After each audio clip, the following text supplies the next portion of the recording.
Sétimo selo. Todos, queria pedir desculpas. Não? Então não está valendo. Ele disse que não está valendo. Não está valendo. Agora está valendo. Boa noite, bem-vindos. Peço desculpas pelo pequeno atraso no início dessa transmissão. Queria agradecer a presença de que estão todos aqui hoje nessa plateia. Agradecer também quem assiste esse programa via internet, pelo site da revista e pelo Facebook. E pelo Conversa Fiada também, me lembro agora o Paulo Henrique Amorim ali na plateia. Dizer que essa é a primeira edição e começa agora o Direto da Redação Especial, que é um programa que integra um novo projeto digital de Carta Capital. Esse realmente é uma edição especial, que nem na redação ele está sendo feito.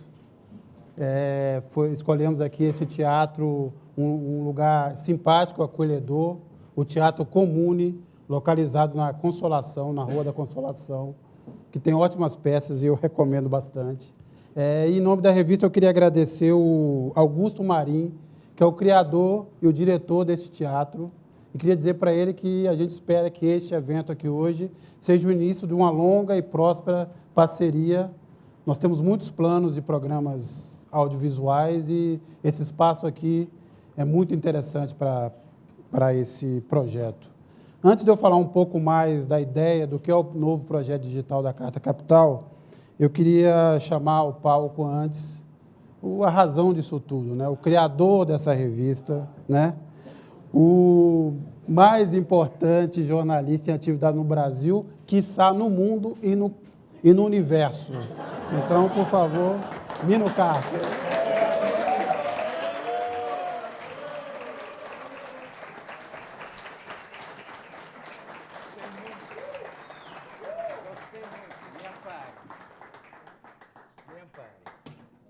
Opa!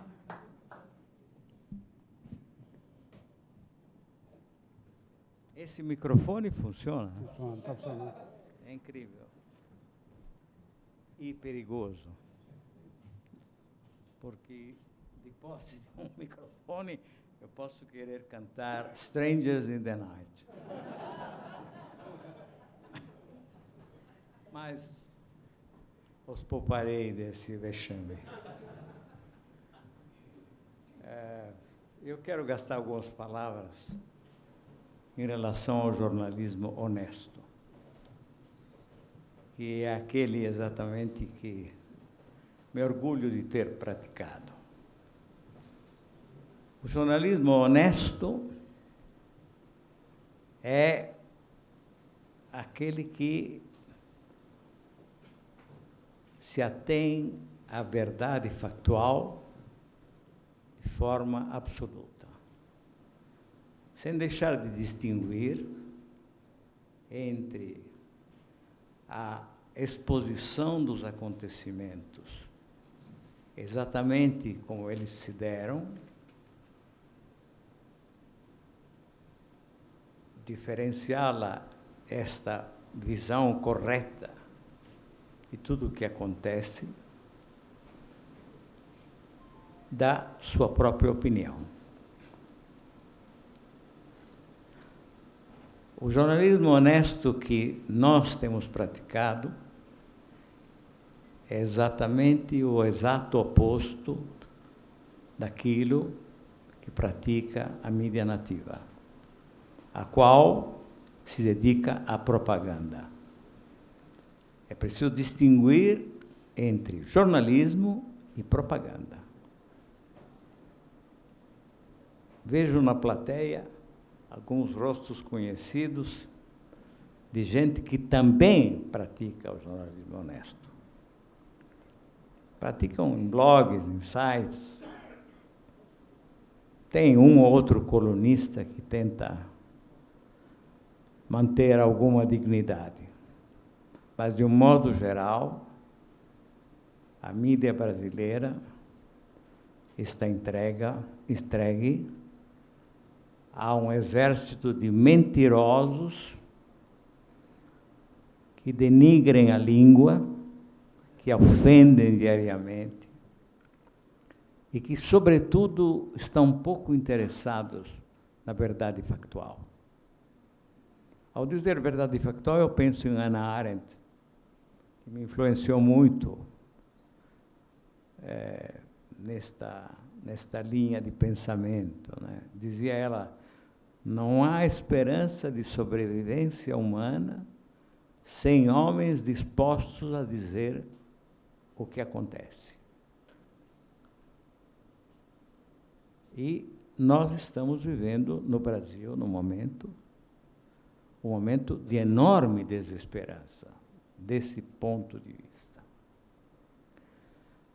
A revista Carta Capital, que eu tenho a honra e o prazer de dirigir, porque a prática do jornalismo ainda consegue me deleitar bastante. Ela é certamente uma revista de esquerda, se esquerda quer dizer empenhar-se pela igualdade e contra tudo aquilo que a obsta. Digamos, a ausência de democracia, o neoliberalismo, tudo aquilo que a impede e a cerceia é o alvo da nossa crítica, do nosso ataque e da nossa indignação.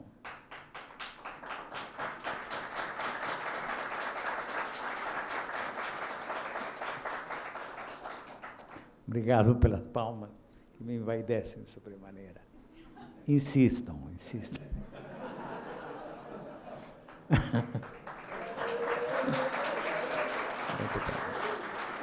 Está ótimo. Esse jornalismo não se faz porque existe o Maradona em campo, né? Eu insisto em não me levar tão a sério. O mínimo a sério.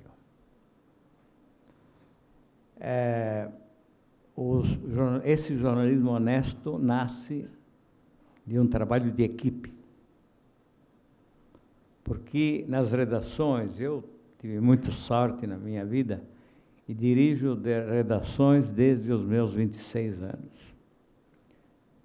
Nunca voltei à vala comum da redação, sempre fui diretor. E explicarei também isso, por quê. Mas sempre existe para trabalhar, para produzir o jornalismo honesto da melhor maneira possível, sempre existe aquele grupo de pessoas que carregam o piano, mas também sabem tocá-lo.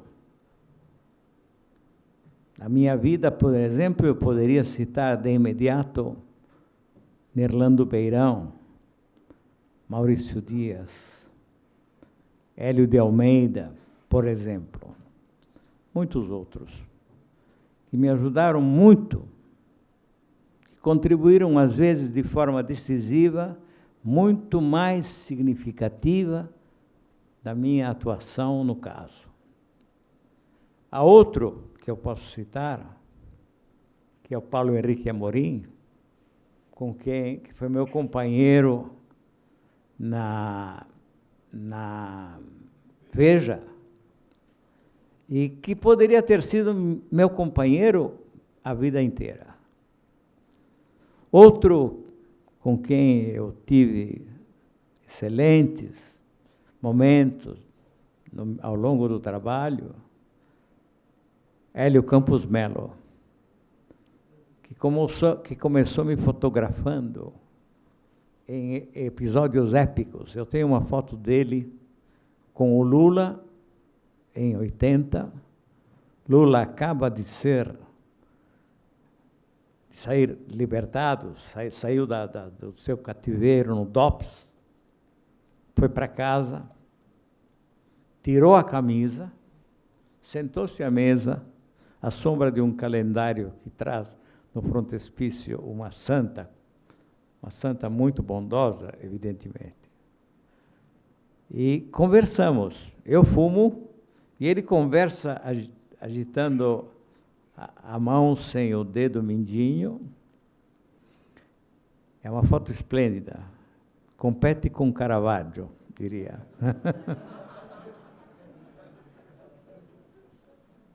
Ah, olha aí. O Hélio Campos Melo está presente. Está presente. Muito bem, muito bem. Eram essas palavras que eu queria dizer, mas direi outras agora. Na verdade, eu sou menos qualificado para falar a respeito dessa operação que está sendo lançada hoje. Eu, até hoje, batuco minhas besteiras na minha Olivetti. Não me aproximo do computador, porque com sua bocarra escancarada, ele pode me deglutir. Inexoravelmente. Eu tenho a certeza de que se eu me aproximar demais, ele me engole. E eu sei que ele engoliu milhões, talvez bilhões. Nada disso, serei muito honesto, como o jornalismo que pratico, nada disso contribui para a evolução humana. Nada disso para a cultura da nossa língua e de outras, em outros cantos, evidentemente. Mas sei,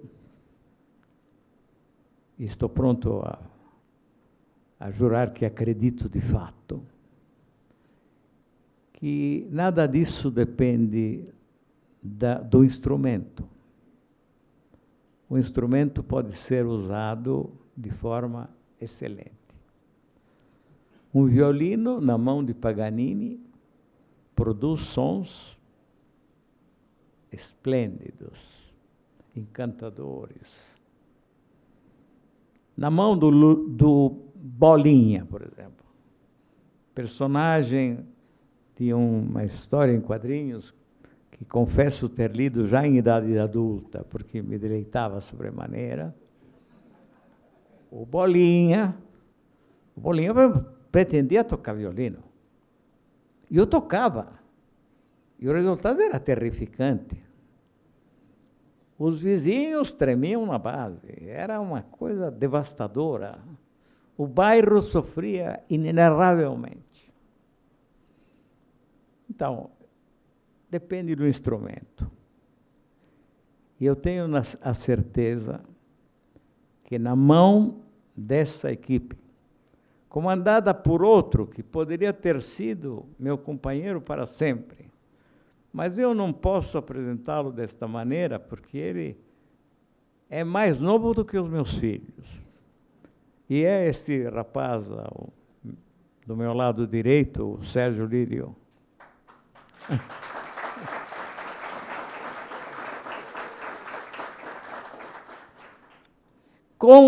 Com a presença inefável da minha filha, a qual, a par de um talento que eu não tenho, certo talento empresarial, ela tem uma singular sintonia com a contemporaneidade. Ela tem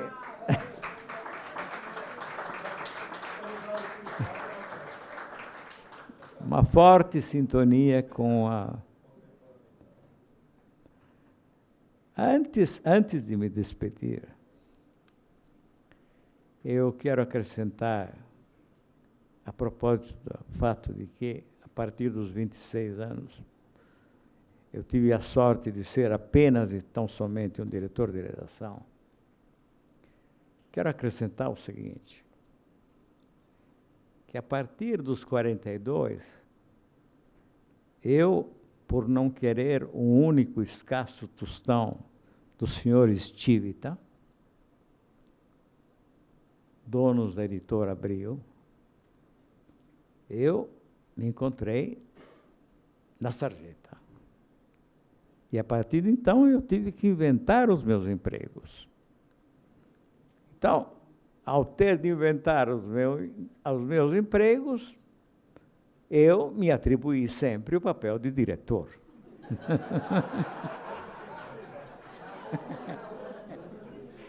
O que me parece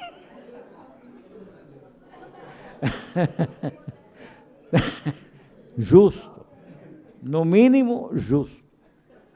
É isso. Agora, nunca foi um empresário. Amigos que eu citei hoje sabem perfeitamente disso. Nunca foi capaz de desempenhar o papel de empresário. Sempre foi apenas e tão somente aquele jornalista que batuca suas besteiras na velha Olivetti. Dito isso, eu direi o seguinte, que agradeço muito a presença de todos vocês, que podem representar realmente o futuro da nossa operação, que a essa altura transcende a revista Carta Capital. Ela, é claro, ainda está aí, e eu espero que dure o maior número de anos possíveis. Mas eu sei que o jornalismo no papel sofre muito e sofrerá mais. Então, eu realmente confio nessa operação, a despeito da minha incompetência em relação à possibilidade de oferecer uma contribuição substanciosa e determinante. Então, confio muito, inclusive porque, se ela der certo, me garante o salário, ainda por algum tempo. Quero agradecer do fundo do coração a todos vocês. E entrego o microfone, a fala, ao Sérgio Lírio. Abraço a todos.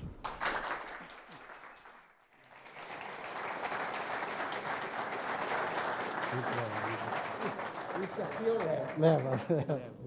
Me ajude a Claro. descer os degraus, para mim, é um tormento. Saibam que eu jogo tênis todos os dias, mas descer escadas e subi-las é um tormento. No velório do Lula, da Marisa, grande amiga, no velório eu tive que subir vários lances de escada e foi um tormento, subir e descer. Você vai sentar lá? Obrigado, Mino.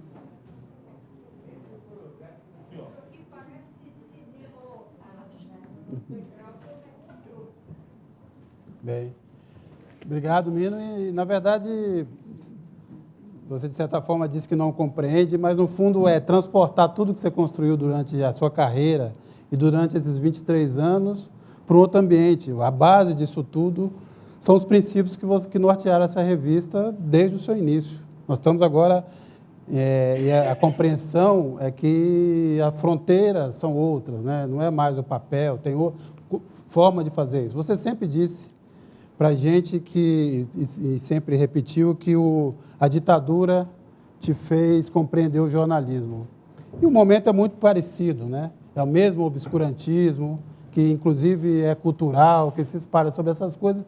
Então, é tentar manter viva a ideia do jornalismo na internet e outros meios, é competir com boato, é competir com a tal da pós-verdade, como se diz agora. Então, é muito isso. Então, esse projeto, vou aqui ser muito rápido sobre ele. Quem quiser informações mais detalhadas, pode acessar o sócio.cartacapital.com.br. Eu vou repetir, sócio.cartacapital.com.br. Ali tem uma ideia geral, as linhas gerais desse projeto. Mas a base é o seguinte, né? É um estreitamento da relação com o leitor. É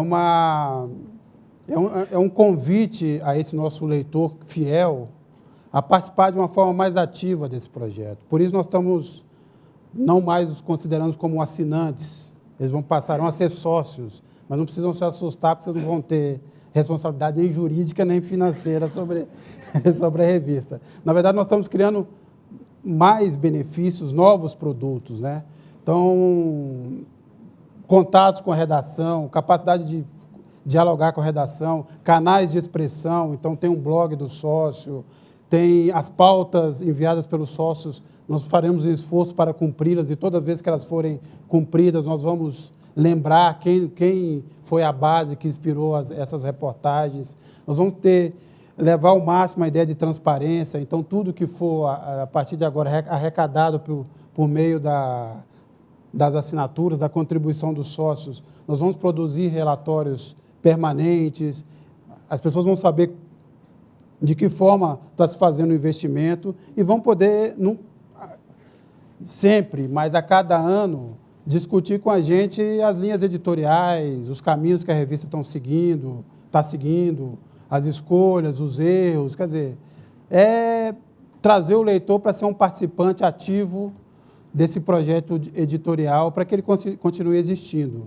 A gente tem a certeza que o nosso leitor, talvez mais do que os outros, pelo seu histórico de engajamento, sabe que o jornalismo transparente, o jornalismo profissional é uma base da democracia e é caro. Então, não é possível acreditar que existirá um jornalismo totalmente gratuito. É preciso contribuir, é preciso financiar esse jornalismo. E quanto mais ele for financiado pelo leitor, por cada um dos nossos assinantes, mais independência um meio de comunicação como o nosso terá para exercer essa função básica que o Mino sempre diz, que é fiscalizar o poder sobre todas as formas, em todas as suas manifestações. Então, essa é uma base geral desse projeto. Vocês poderão acompanhar isso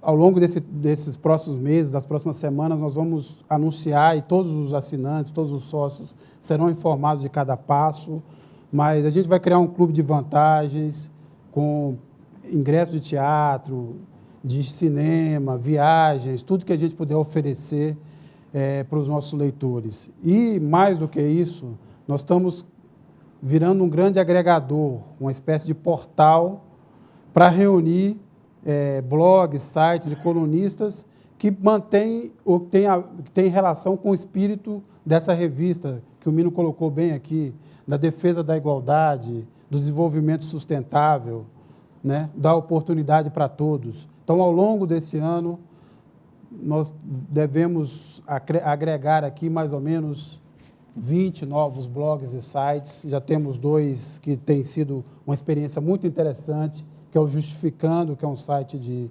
justiça, e que é a Ponte Jornalismo, dedicado aos direitos humanos.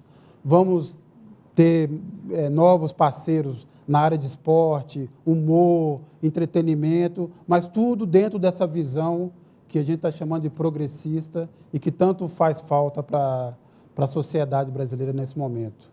Então, eu queria, na verdade, convidar todos que estão aqui, a quem está nos ouvindo na internet, que conheçam um pouco mais desse projeto e que se integrem a ele,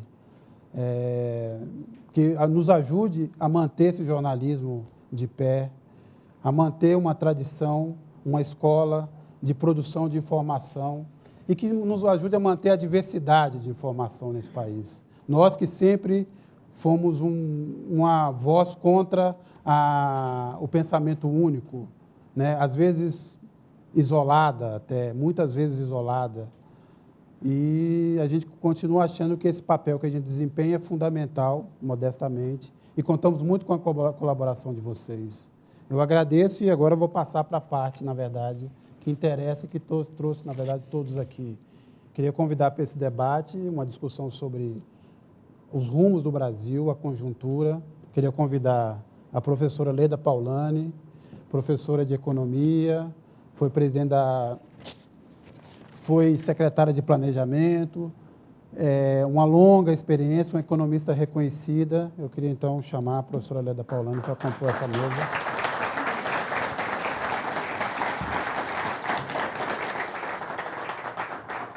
Obrigado, professora. Ficar aqui, à vontade. E para participar dessa discussão, desse debate com a professora Leda Paulani, convido o ex-ministro, ex-governador, presidenciável, uma das vozes mais lúcidas que o Brasil tem hoje no mundo da política, Ciro Gomes.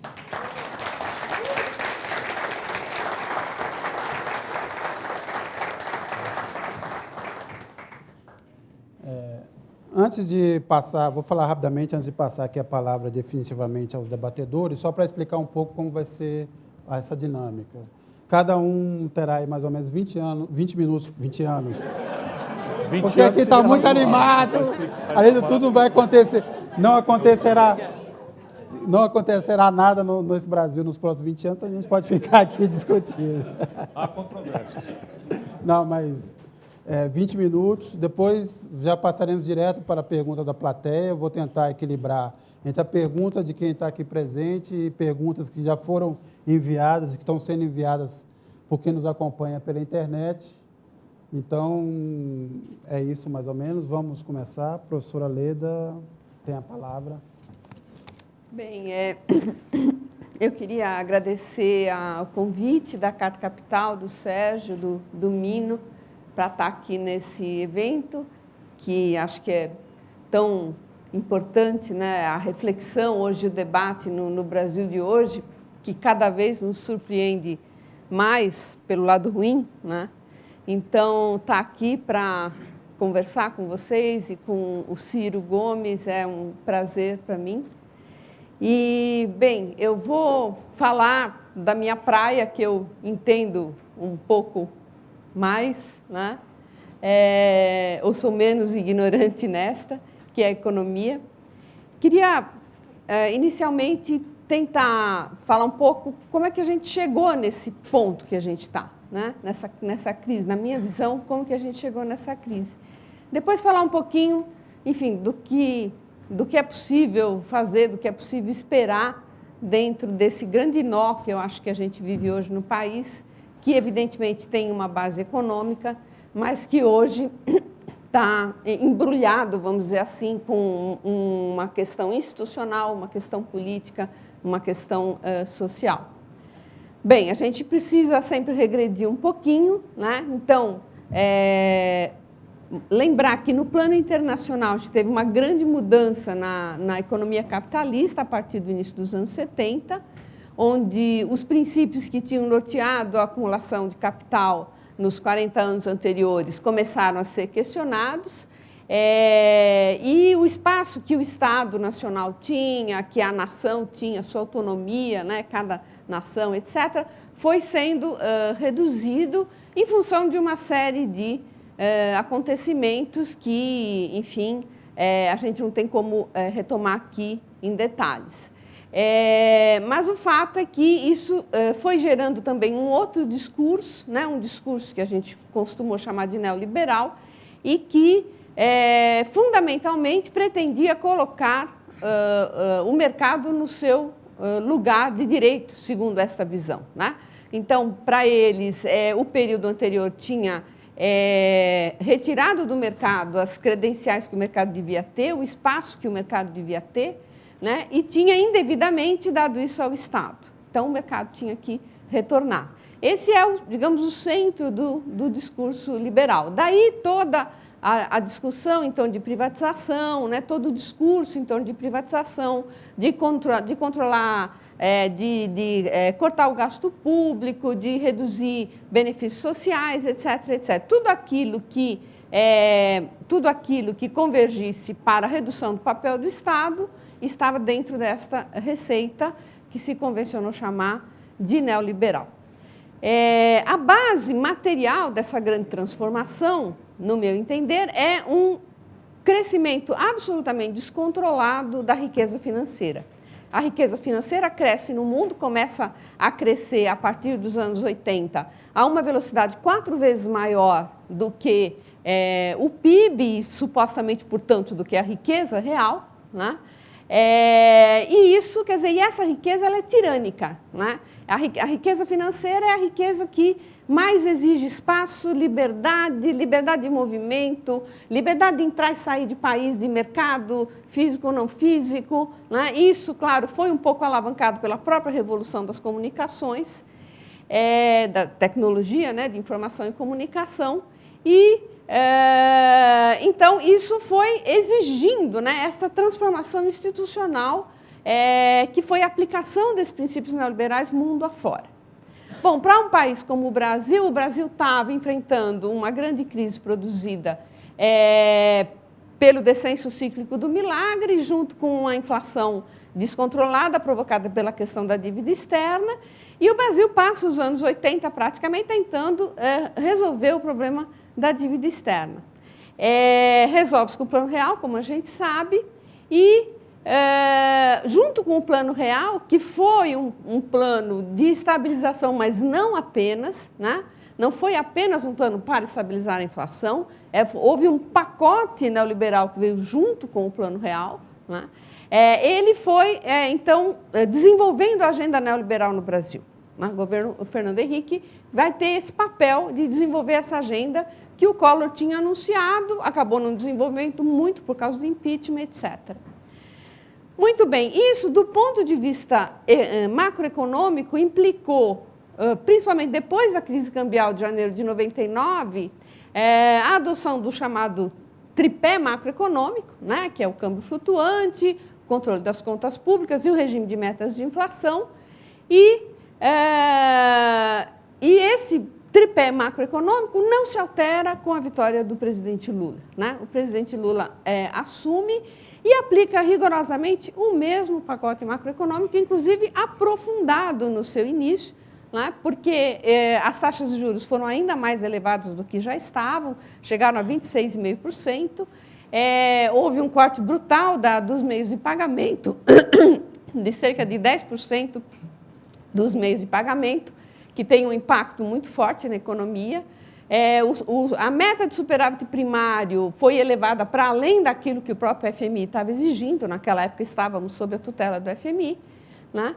Então, para a gente, por exemplo, que éramos economistas que criticávamos essa política, foi meio um soco no estômago, né? Foi uma coisa que nos decepcionou muito. Eu, inclusive, escrevi um livro chamado Brasil Delivery, que talvez alguns de vocês conheçam, né, onde eu faço justamente a crítica dessa, digamos, adoção, dessa aceitação, né, do governo petista, um partido pelo qual eu lutei desde o seu início, etc., estava praticando. Porém, junto com isto, né, o governo Lula faz o quê? Uma política social de alto impacto.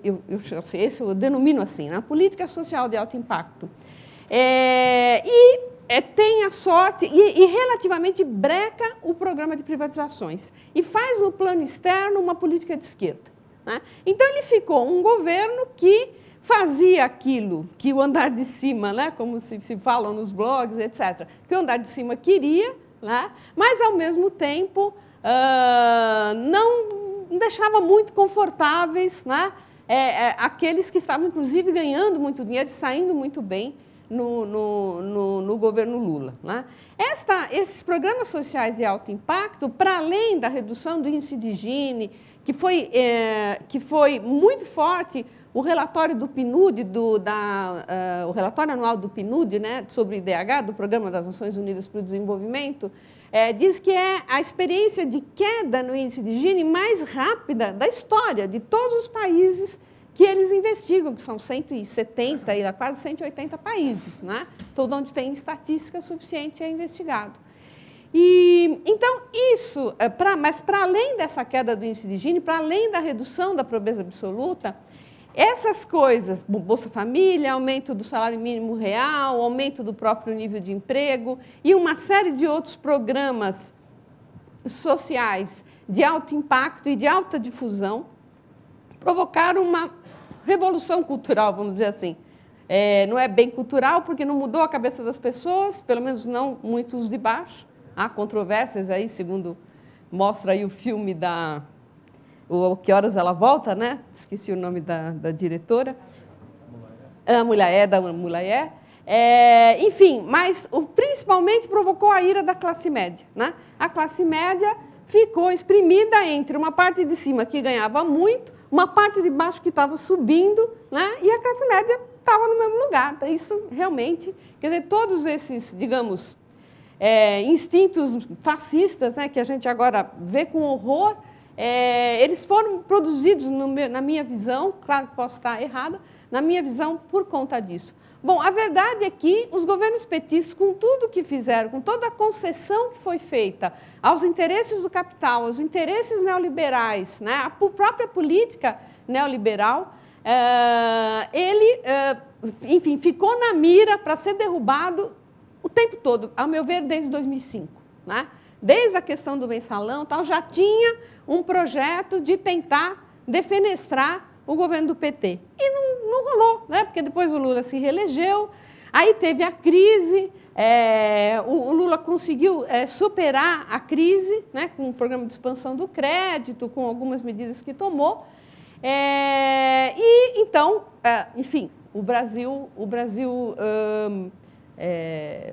enfim, a direita e os interesses mais conservadores ficaram de mãos atadas.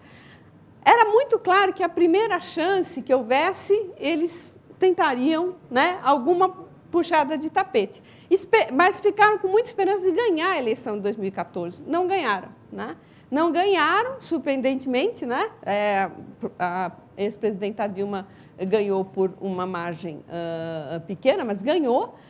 E aí, enfim, então isso provocou uma série de reações, né, que culminaram junto com os desdobramentos da Lava Jato e o aprofundamento da crise econômica no impeachment. O governo Dilma pega a economia brasileira com dois desafios para enfrentar: o aprofundamento da crise internacional e a taxa de câmbio real, que era muito elevada, né? Que ela pega muito, muito elevada. A taxa de câmbio real, a nossa média estava muito valorizada. Diferentemente de quando o Lula pega a presidência da República, a taxa de câmbio, em termos reais, que o Lula pega, seria hoje alguma coisa como R$ 7 a R$ 8 por dólar. Né? Então, o Lula tinha um enorme espaço para aumentar salário real, reduzindo taxa de câmbio. E ele fez isso. Né? Só que, ao mesmo tempo, ele valorizou o câmbio. Né? Ele valorizou o câmbio, tudo bem que acumulou reservas que hoje nos dão uma segurança, né? Um colchão de segurança com relação às contas externas, mas é uma situação completamente diferente do que a presidenta Dilma pegou. Né? Ela vai pegar uma taxa de câmbio aí na faixa dos R$ 2, R$ 2,5, o que é uma tragédia, né? Porque ela não tem espaço daí para fazer nenhum tipo de acomodação.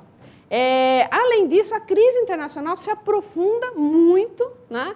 Então, em 2011, se começam a tomar algumas medidas que foi propriamente chamado de a nova matriz macroeconômica. Houve equívocos aí.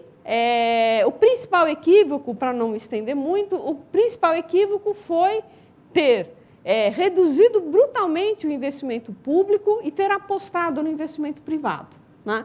Se apostou no investimento privado da pior forma, no meu entender, porque se usou o instrumento da desoneração de folha, né, que não funcionou, porque o investimento não veio e virou aumento de margem de lucro para os capitalistas, na melhor das hipóteses, redução de estoque de dívida. Né? Então, desses capitais. Então, com isso, a crise foi se aprofundando, porque foi se aprofundando externamente. E internamente não decolava. O consumo já tinha, digamos, batido no teto, porque o nível de endividamento das famílias já era muito alto, né? Então você ficou sem margem sem nenhuma variável para puxar a demanda agregada e fazer a economia crescer. Bom, essa conjuntura deu no que deu em termos políticos, que a gente sabe, né? O espaço político foi aproveitado de forma ilegítima e antidemocrática e tudo que a gente sabe, mas chegamos neste ponto. Essa é a minha visão muito sumariada, muito breve do que eu acho que aconteceu no país ao longo desse período. Eu não sei quanto tempo eu já falei, desculpe. Tem tempo, é só para não quero extrapolar.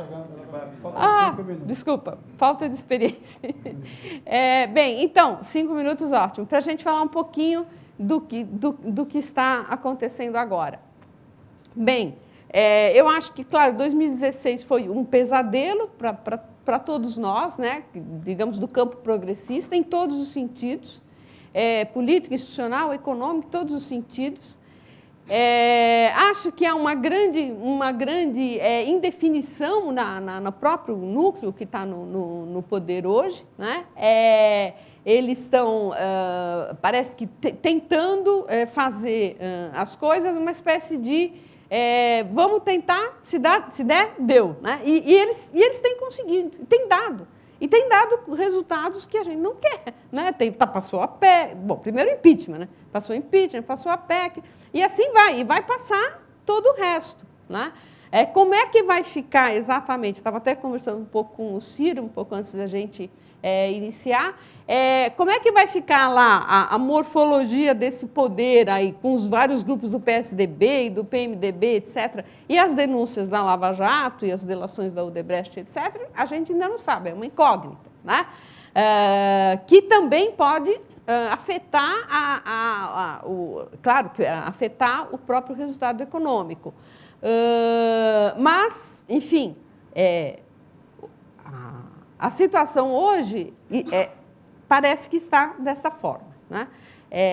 O que eu acho que pode mudar isso, né? A mobilização social, a mobilização popular, que tem sido muito fraca, né? Tem sido muito pouco expressiva, né? Então, sem mobilização popular, eu acho que esse rolo compressor dessas medidas de direita, né, ele vai em frente e vai conseguir todos os seus objetivos, né? Acho que, do ponto de vista econômico, nós não vamos ter um crescimento positivo em 2017, porque a situação não teve nenhuma mudança. As únicas variáveis que parecem que estão um pouquinho diferentes, bom, a própria inflação que se reduziu por óbvias razões, porque você acabou com o impacto da desvalorização do câmbio, acabou com o impacto dos preços administrados e a inflação voltou ao seu curso normal, né?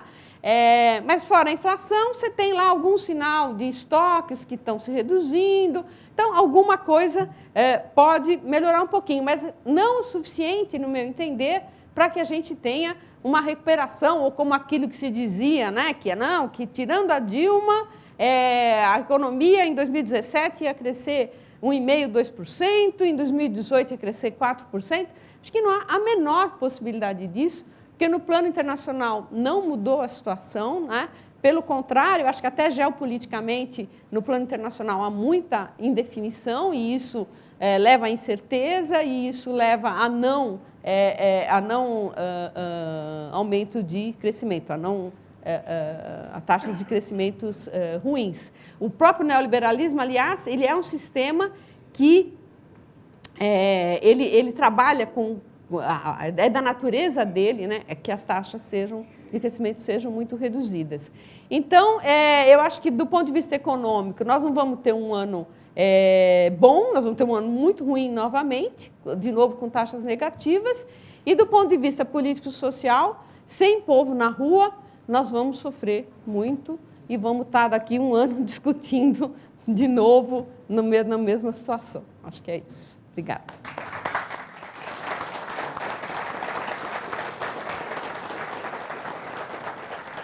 Bem, agradeço à professora Leda, já passo aqui diretamente a palavra para o Ciro. Bom, eu quero cumprimentar a Carta Capital, minha casa também. Eu tenho o privilégio de ser colaborador eventual da Carta Capital. Uma convocação do Mino Carta para mim, um convite do Mino Carta para mim é uma convocação a qual eu jamais deixarei de comparecer, porque vejo nele isso que todo mundo sabe que ele é, mas não custa repetir, o melhor jornalista brasileiro militante. Ele se queixa que eu sou muito econômico nesse elogio, porque ele quer ser do hemisfério sul, inclusive Bornéu. Não me consta que Bornéu esteja tão necessitado de um jornalista independente que escreve tão bem, tão gostosamente como você, meu estimado amigo Mino, em quem eu cumprimento toda a equipe, ao Sérgio Liro, meu editor, a Manuela, né, nossa inefável e com extraordinário tino empresarial, né? E essa plateia qualifica-se muito, seja pela nossa professora, Paulane, que já nos deu coisa que eu não sou capaz, né, num resumo brilhante, aquilo que de fato tem acontecido com o nosso país, mas também me é grato, cumprimentando a todos, saudar por ali o Luiz Nassif, por ali o Paulo Henrique Amorim, outros jornalistas com quem o Brasil tem uma dívida importante, porque tem resistido. O Brasil que temos está proibido de crescer, na minha opinião, e eu me desculpo antecipadamente, porque não sou economista, né? Mas na minha mente o Brasil está proibido de crescer por 3 interdições, cada uma delas suficiente para que essa proibição seja eficaz. E as 3 estão presentes e agravadas contemporaneamente. A primeira é o estrangulamento do passivo privado empresarial. Se você der uma olhada, por exemplo, no balanço das 300 maiores empresas de capital aberto no Brasil, no último trimestre, antes desse último mês agora, o último trimestre do ano passado, nenhuma delas, como sintoma de um conjunto real para a sociedade empresarial brasileira como um todo, nenhuma delas gerou caixa com suficiência para pagar a dívida. Ou seja, o investimento privado está absolutamente estrangulado como consequência óbvia de uma estúpida política monetária que administra uma taxa de juro real em ascensão, como está subindo hoje, porque o que importa é a diferença entre a taxa de juro que o Banco Central paga e a inflação esperada para o futuro.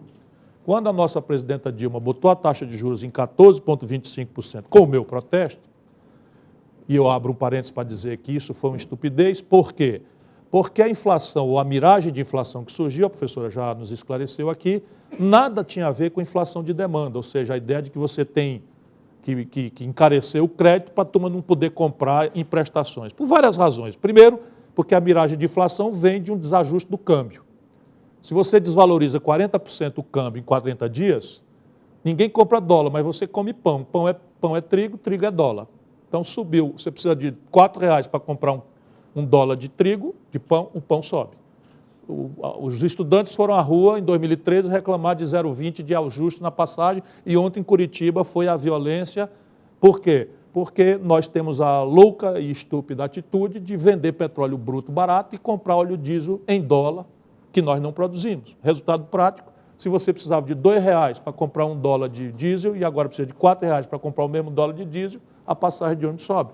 Isso não é trivial. 80% da química fina dos nossos remédios que a gente toma aí são importados. Se a gente precisava de R$2 para comprar um dólar de Tilenol, precisa agora de R$4 para comprar o mesmo dólar de Tilenol, o preço do Tilenol sobe. E por aí vai, todos os preços relativos, essa é a lição que a gente aprendeu lá atrás no real. Todos os preços relativos, eles chamam os tradables, ou seja, o que transaciona globalmente, já são instantaneamente vinculados ao dólar, como nos exemplos que eu dei. Mas também o doutor, quando cobra uma consulta, um dentista, ele meteu na cabeça que cobra $100. Se era $100, era R$2, então ele cobrava R$200. Se o dólar passa para 4, ele cobra agora R$400 pela consulta, porque está na cabeça dele, né, que o valor da consulta dele são $100, até porque vários dos seus insumos também são dolarizados, seus aparelhos, suas pozinhos, seus líquidos e tal, etc, etc. Pois bem, então está proibido o Brasil de crescer por essa estupidez, né? E a outra razão da miragem de inflação, também mencionada pela professora, é o tarifaço. Você tem 72% de reajuste de tarifa em São Paulo de energia elétrica, isso vai imediatamente para os preços relativos de tudo, e você mete uma taxa de juros sobre o que não tem o menor efeito sobre decreto, sobre coisa. Então, e isso tudo, na verdade, é uma réplica do que nós fizemos lá atrás no Plano Real, que era um plano de estabilização apenas, eu estava lá ajudando, e que depois foi mal formado, mal manipulado pelo Fernando Henrique para virar um projeto de poder, de reeleição, etc., etc. E aí sim entrou toda a agenda que nós conhecemos, que deu no que deu. A sorte disso é que o colapso deu no Lula. A segunda razão do Brasil estar proibido de crescer é o colapso fiscal. O setor público brasileiro está emasculado, para usar uma palavra old fashion, né? Está completamente impedido de fazer qualquer intervenção relevante na vida brasileira. Se você olhar hoje, e eu ainda não fiz a adaptação das contas com a despencada receita pública que está acontecendo na União, mas o que está palavrado hoje são ridículos 0,5% do PIB de taxa de investimento da União Federal. 0,1% do PIB. Só para vocês terem uma ideia, nós vamos pagar de juro 13% do PIB. Só para ter uma ideia da desproporção e do verdadeiro conflito distributivo do Brasil. Se nós somarmos com essa quebradeira de estados e municípios, né, o Dória já está liquidando as finanças de São Paulo. Logo mais terei novidades para informar. Estão se erodindo as finanças de São Paulo de um jeito ridiculamente acelerado. E São Paulo vai já para um problema que sinaliza de que ele está pouco ligando para São Paulo e para 4 anos. Parece que ele tem planos para 2 anos, tamanho a ruína com que está acelerando a deterioração das contas de São Paulo. Mas São Paulo não, Rio, que deu muito trabalho com a Haddad e vocês ajudando e tal, e foi brilhante. Inclusive com briga com a União Federal, que eu acompanhei, né? Mas repare, somando o que resta com a quebradeira do Rio Grande do Sul, do Rio de Janeiro, de Minas Gerais, né? A exceção do Ceará, que tem hoje a maior formação bruta de capital de todos os estados brasileiros, provando que a questão não é propriamente fatalismo das forças da gravidade, que parece que a política faz uma diferença. O Ceará tem sua crise também, mas está na taxa de investimento. Não temos nenhum sinal, nenhum constrangimento de problema de gasto corrente no estado do Ceará. Bom, somando tudo isso, nós deveremos chegar no ano presente em algo ao redor de 1,4% do PIB de investimento. Meio da União, com 0,7% de estados e municípios, o que é, sem rival, a menor taxa de investimento desde que eu me entendo por gente no Brasil. Então, por aí também não vai sair desenvolvimento, não vai sair crescimento econômico, nem resposta para o drama do emprego. E, por fim, uma coisa que é um pouco mais intrincada, nós estamos de ser popularizado, mas nós precisamos fazê-lo, é uma das tarefas, e o Nassif ajuda muito nisso, porque compreende o assunto. Isso é um assunto popular, é que o Brasil está montado estruturalmente numa base de desequilíbrio das suas contas com o estrangeiro. Quer dizer, se o Brasil experimenta qualquer crescimento, qualquer umzinho de 1%, de 1,5%, de 2%, exorbitam os desequilíbrios. Em manufaturados, o último número, quando o Brasil cresceu com a Dilma, deu 124 bilhões de dólares de déficit. Repare bem, a diferença entre o que o Brasil industrial manda para o estrangeiro e o que o Brasil industrializado compra do estrangeiro deu, na última vez que nós crescemos, 124 bilhões de dólares. Que a gente mascarava neste último ciclo, e isso é crônico, é estrutural, penso eu, a gente mascarou com o Lula com um ciclo artificialmente alto de preços de commodities. Então a gente vendia, por exemplo, uma tonelada de minério de ferro por 190 dólares. Quando nós ajudamos a fazer a lei de partilha, meu caro Luiz Dulce, outro amigo que eu também distingo com muita alegria no auditório, é a pena, né, brilhante que o Lula sempre teve o privilégio de ter ao seu lado, né? O Dulce está aqui conosco. E o Brasil, quando nós fizemos a lei de partilha, e eu me lembro que na minha participação no debate eu disse, por menos disso, derrubaram o primeiro-ministro do Irã. Eu disse isso lá, né? Por muito menos disso, derrubaram o primeiro-ministro do Irã naquela época e empoderaram a ditadura do Reza Pahlavi. quando nós fizemos, os cálculos da Petrobras se davam num barril de petróleo vendido pelo Brasil a $110. Quando a Dilma começa a atravessar o governo, ali 2011, 12, o barril de petróleo despenca para $30, de 110 para 30. O minério de ferro despenca de $190 para 38. O custo de produção da CSN, onde eu trabalhava nessa época, é um dos melhores do mundo, é o terceiro melhor do mundo, é 35. Ou seja, toda a mineração de pequeno e médio porte foi devastada no planeta. E o Brasil, mais uma vez, apresentou, e a gente, na eleição, ao invés de discutir com o povo este assunto, explicar, racionalizar, tentar uma cumplicidade, e essa cumplicidade foi dada na eleição, as pessoas votaram, não foi porque gostavam do governo. Eu, por exemplo, estava com muita raiva do governo, mas lutei, trabalhei obstinadamente, porque a gente vota pelo melhor, mas vota também para negar o pior. Né? E o povo brasileiro claramente votou para negar o pior, o retrocesso, a volta à racional estúpida do PSDB e da sua agenda demofóbica, né? Como diz o Hélio Gaspar. Então, essas três razões impedem o Brasil de crescer, né? O desequilíbrio estrutural nas contas externas, o passivo estrangulado das empresas e o constrangimento do setor público que não tem dinheiro para fazer absolutamente nada. Dá tempo a gente conversar um pouco sobre a ancestralidade disso, eu vou tentar, pedindo mais uma vez desculpas aqui, porque não sendo economista, eu vou me arriscar diante de uma mestra, de uma doutora do maior nível, né, uma mestra no sentido superior do termo, e ela terá a oportunidade de me corrigir. O Brasil que temos não é obra fatalista do acaso, nem desse entrechoque individualista, espontaneísta, que às vezes a gente pensa que é, e mais gravemente contemporaneamente. O Brasil que nós temos é um produto de atavismos muito longos, não é? Ainda há uma sensação, né, de que nós somos meio um acampamento, meio um ajuntamento aí, porque o escravismo entre nós não foi um pecadilho, né? Foram 4 séculos.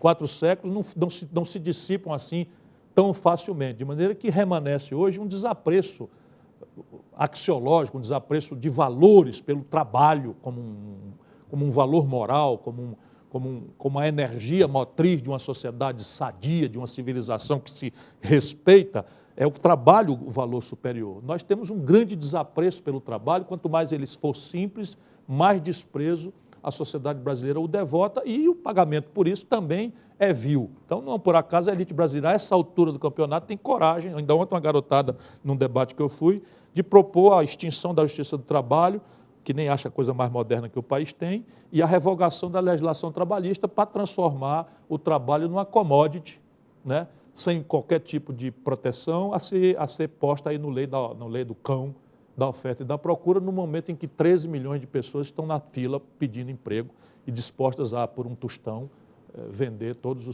as suas franquias e direitos, porque não é fácil o que está passando já uma porção importante da nossa sociedade, mas psicologicamente o conjunto da sociedade está com medo do futuro, por isso que a gente tem que entender um pouco e respeitar com generosidade uma certa aparente passividade do nosso povo. Nosso povo está com medo. É diferente de passividade, é diferente o nosso povo está com medo do emprego, medo do futuro, medo da inadimplência, medo do nome no SPC, e as referências do nosso povo foram perdidas porque nós falhamos em questões adjetivas importantes como a decência, não é? Não que a moralidade seja uma coisa que deva ser considerada de forma central, mas o pecado do pregador é indesculpável, e isso está na cabeça do nosso povo. E o PT, nós outros, que estávamos juntos, eu estava lá, sempre fomos os que apontamos o dedo, né, por ladrões, os corruptos e tal, e nos afirmamos a chibata moral da nação. Quando a gente entra e chafurda também, é absolutamente deplorável, devastador o que acontece, sob o ponto de vista das referências, na cabeça do nosso povo. Salvo essas ancestralidades mais distantes, vou fazer um fast forward aqui para não lhes cansar tanto quanto já devo estar fazendo. Nós temos um Brasil que pode ser melhor compreendido com a debacle do nacional-desenvolvimentismo. Por lado bom, eu extraio sempre, quando me abate a ronda, né, do medo, do descompromisso, 5 minutinhos dos pequenos aí, dos grandes, dos médios e tal, né? Eu termino. Né? Sempre que me abate, eu tenho dito isso ao Mino, quando a gente olha assim com alguma lucidez o que está acontecendo no Brasil, olha, francamente, dá vontade de pegar a viola, botar no saco e cantar noutra freguesia, porque aparentemente a coisa está mal encaminhada e perdida. Mas não está, não. E eu lembro sempre disso. O Brasil, por 3 décadas, a partir da Segunda Guerra Mundial, foi um dos países que mais cresceu na história do capitalismo global. Portanto, não há defeito genético entre nós. A nação brasileira, quando convergiu para um certo consenso e havia uma lógica no projeto, e esta lógica sumiu e construiu, na minha opinião, essa debilidade estrutural que é o passivo externo líquido, infinanciável, a meu juízo, uma das tantas causas impossibilitantes do Brasil crescer.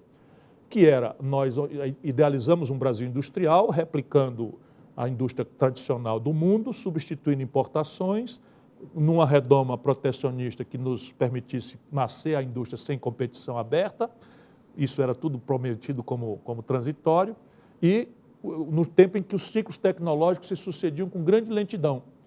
E não tendo os dinheiros e adiando eternamente a equação institucional que a política faz ou deixa de fazer, e a gente tem adiado, de uma dinâmica de formação bruta de capital, ou seja, de construção de uma poupança nacional, né, que nos imunize de uma dependência orgânica do estrangeiro e, portanto, transforme o capital estrangeiro num bom parceiro, pelo tanto que a gente não precise dele para respirar, e ele vem na melhor qualidade, que nem os agiotas, né? Quando você tem uma conta, um saldo médio no banco, muito alto, o gerente lembra do dia do seu aniversário, manda cesta de Natal e tal. Se você está quebrado, precisa de um empréstimozinho, vai falar com o gerente, está em reunião.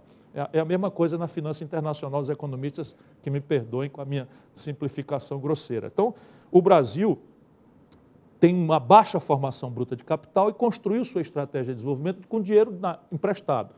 Assim como os ciclos tecnológicos, isso era possível porque os ciclos tecnológicos se sucediam com grande lentidão, a gente chegava atrasado e ficava contemporâneo da ponta durante uma década e meia. Quando mudava, a gente tinha uma crisezinha e depois se adaptava no mesmo ciclo. O dinheiro também era assim. O dinheiro médio que o Brasil tomou nas décadas de 50, 60, 70, eram dinheiros que tinham 3, 4 anos de carência, 12 a 15 anos de prazos médios para pagamento e juro não superior a 2,5%, 3% ao ano.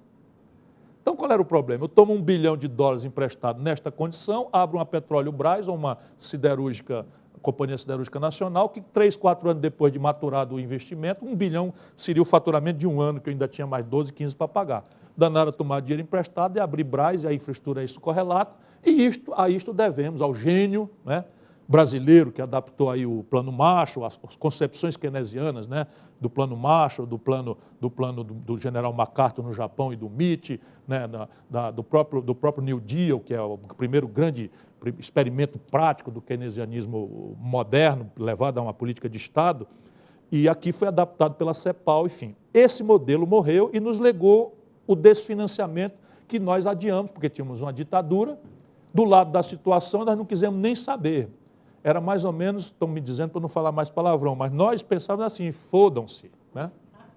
Nos devolva a democracia e a gente resolve a parada. Então, crise do petróleo de 73, F, pontinhos, né? Problema de juros americanos que saiu de 2,5%, 3% para 27%, F, pontinhos. Porque também entre nós o consenso que negava a ditadura só se estabelecia com o receituário institucional. Então, toda uma geração, esse Michel Temer, não sei o quê, todos esses impostores posavam de progressista, bastando dizer abaixa a ditadura, eleição direta já, constituinte, anistia, e essa impostura toda, todos reaças, todos conservadores, boa parte já pilantras e tal, e que acharam esse nicho desde sempre. O Michel Temer é pilantra desde sempre, que eu conheço de muito longa data. Desde sempre, eu conheço bem, Eles sumiram com um processo que é uma coisa horrorosa, né, de roubalheira na DOCA, na Companhia Docas de Santos, e uma mulher reclamou na justiça o reconhecimento de uma união estável e isso contou neste ambiente de um processo de reconhecimento de união estável toda a falcatrua que o marido operador do Michel Temer fazia na Doca de Santos e repartia com ele esse Unis e mais uma turma aí, né? Então, como é que a Hannah Arendt dizia que tem que ter algum homem que fale as coisas, né? Não é? Como era a frase da Hannah Arendt? Né? Eu vou agora me nobilitar com isso. Né? Você, olha, a Hannah Arendt já dizia... Né? Não há esperança de sobrevivência humana sem homens que tenham a coragem de dizer o que acontece. Aspas, Hannah Arendt. Depois a pessoa acha que eu sou pavio curto e tal. Foi a Hannah Arendt. A culpa é da Hannah Arendt. Né? Então, repare, nós então chegamos nessa equação, não é, em que o real foi um truque bem intencionado, mas era um truque que basicamente levanta a taxa de juros, e com isso eu termino, vou terminar, e explica outra questão, inclusive e especialmente a questão fiscal. Nós levantamos a taxa de juros para o espaço sideral por 3 razões práticas, as 3 nobilitadas pela ideia de que era uma transição e era a ferramenta que nos restava no ambiente de presidente não eleito, vice-presidente na sequência do impeachment, o Congresso desmoralizado e de uma emergência em que nós tínhamos acabado de chegar ao poder, convocados pelo Itamar Franco, um grande brasileiro na minha opinião. Olha como as coisas são, professora. O Itamar Franco demitiu o Recupero e daí eu virei ministro da Fazenda, porque o Recupero, fora do ar, foi pilhado dizendo que o bom a gente mostra e o ruim a gente esconde. E o Michel Temer acabou de nomear o Alexandre de Moraes ministro do Supremo Tribunal Federal. Né? A moralidade do Brasil mudou muito, mudou bastante. E o Itamar é que é debochado aqui em São Paulo. Né? E o Michel Temer é estadista. Fechando parênteses, adiante. Então, nós, no real, levantamos a taxa de juros, só para entender o que está acontecendo hoje, e termino mesmo. Primeiro, íamos atrair uma montanha de dólares especulativos do estrangeiro para anunciar uma moeda conversível ao par com o dólar e precisarmos ter o dólar. Lembrando que a gente estava com 0 reserva líquida, saindo da moratória do Funaro, que foi uma moratória porque nós simplesmente não tínhamos como pagar, não foi negócio de valentia nem nada, né? Chegamos no fundo do poço. Segundo, íamos prevenir a explosão de demanda, porque a inflação no Brasil não era, como nos manuais de economia, data máxima vênia dos economistas, uma doença da moeda. Era, na verdade, um perverso tributo não consentido que pesava sobre quem não detinha excedente financeiro, ou seja, o povo de classe média pequena e o povo trabalhador, e isso resolvia equações de finanças públicas importantes. Por exemplo, eu fui governador do Ceará, criei uma conta única, hospedei no banco público, e determinei que o banco público, né, só ficava lá o nosso depósito se ele me desse 100% da CDI. Inflação do Maílson da Nóbrega, consultor de empresas, 84% num mês. O meu ativo, minha conta única, tinha atualizado o saldo automaticamente 84%. E os meus servidores, eu trouxe todos para um grande acordo, que sofreu o pão que o diabo amassou, e garanti a ele a reposição de 100% da inflação trimestral. Ou seja, eu com reajuste de receita diário, overnight, e a minha principal despesa atualizada trimestralmente, ainda governei sem um dia de greve, com amigo dos trabalhadores, etc., só para entender a gênese da inflação como um tributo, e não... Por isso que durou 30 anos. Se ela fosse uma doença da moeda, ela logo tinha celebrado contra si, como no mundo inteiro sempre foi, consenso ou ruptura política. Pois bem, e por fim, os juros foram levantados, porque assim como no setor público, nós íamos subtrair a receita inflacionária do sistema financeiro, que na época, no Brasil, era um sistema financeiro muito amplo, muito largo, muito pulverizado, muito presente. Só o Ceará tinha 6 bancos. Só o Ceará tinha 6 bancos. BIC, BEC, Bancesa, Banco Pontual, Banco de Parnaíba e o Pinheiro lá, o Banco Paino Bank agora, que era, enfim, Banco Mercantil do Ceará. 6 bancos o Ceará tinha. Você imagina Minas Gerais, né? Então, que é do Dulce ali. Então, o que é que nós estávamos prevendo? Olha, nós vamos abruptamente encerrar a receita inflacionária dos bancos e vai quebrar. Uma opção deles vão quebrar.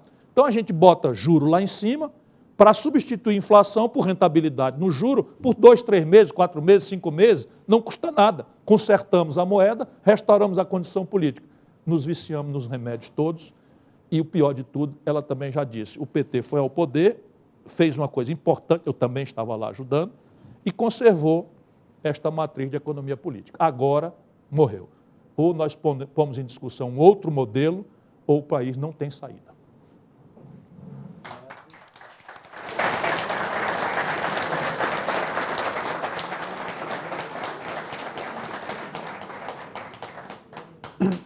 Agradeço ao Ciro, agradeço a Leda. Vou passar agora, então, as perguntas da plateia. Só vou pedir 2 coisas. E já também peço desculpas por isso. Quem for perguntar, por favor, se pudesse levantar é melhor. E também, por favor, fazer perguntas, né, curtas, diretas, para que esse debate seja mais dinâmico. Então, se tem alguém da plateia interessado em perguntar, por favor. Eu tenho, Sérgio. Eu tenho uma pergunta. A minha pergunta é a seguinte: está tudo muito bom e o que é que eu faço? A pergunta é para a professora? Não,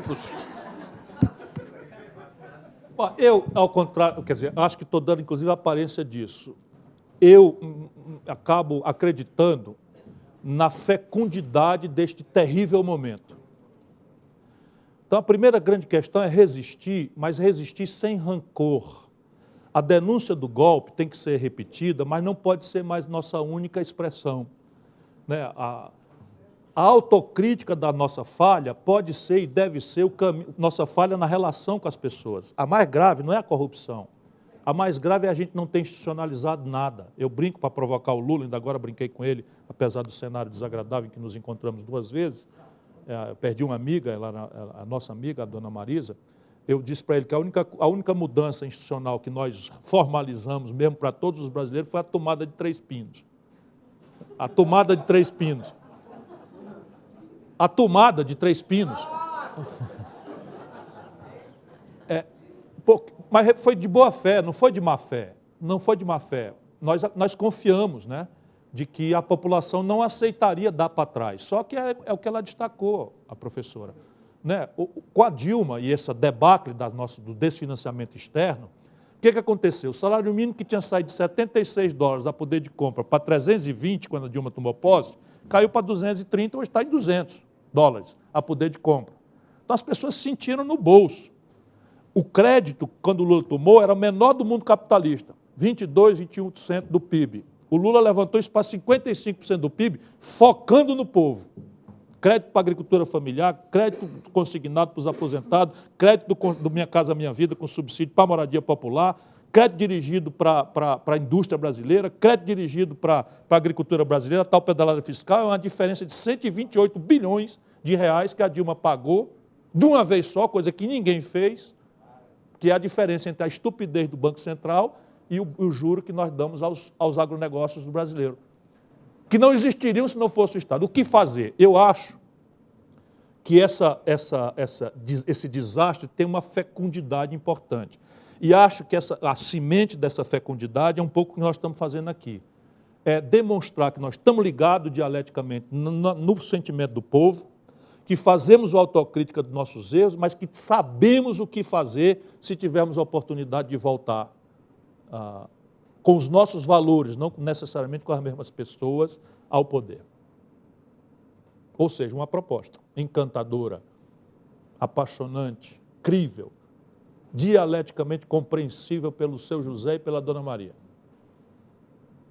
Ou seja, uma grande união do Brasil que trabalha com o Brasil que produz, contra o Brasil que especula. Algo semelhante, porém com um pouco mais de concretudes. Né? Ali havia sequelas tremendas que não é, no caso brasileiro hoje, tão grave quanto aquelas que havia ali, muito sangue. Perfeitamente possível. Perfeitamente possível. Eu permito duvidar. Justo que duvide, mas... Não estou falando de conciliação, estou falando de sobrevivência. Hoje, a burguesia industrial brasileira sabe que está tudo errado. A burguesia industrial, o que ela tem é uma atitude esquizofrênica, sabe? Nós estamos nos desindustrializando aceleradamente, está todo mundo quebrando, ninguém paga mais ninguém em São Paulo. Mas é muito mais sediado na classe média por conta desse constrangimento, porque ela própria não teve muita coisa. Né? Ela própria não ganhou muita coisa, nem ganhou no ProUni, nem ganhou nas cotas, nem ganhou. Quem ganhou foi o povão e a alta burguesia rentista. Esses 2 grupos ganharam. A classe média não ganhou muito. Pelo contrário, começou a rivalizar, fila de avião com gente com sandália de rabicho e tal. Isso é indesculpável para a turma. Vem dos seguintes fatos. Nós estamos hoje com o sistema bancário brasileiro concentrado, aquele sistema bancário generoso que havia, morreu.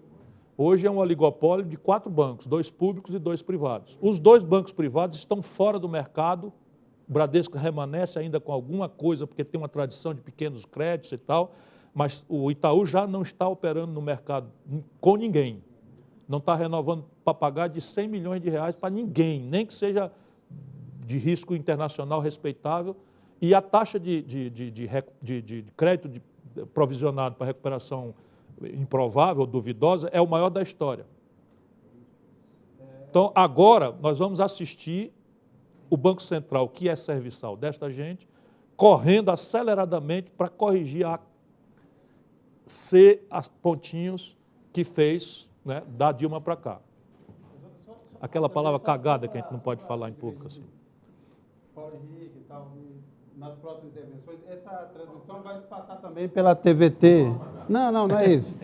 É que vai ser transmitido pela TVT, que é a nossa parceira aqui. Então, se a gente puder sempre pelo microfone, para poder registrar um áudio bom para a TVT, que vai, nas próximas semanas, transmitir também esse programa. Só para lembrar e agradecer mais uma vez a parceria da TVT nessa transmissão.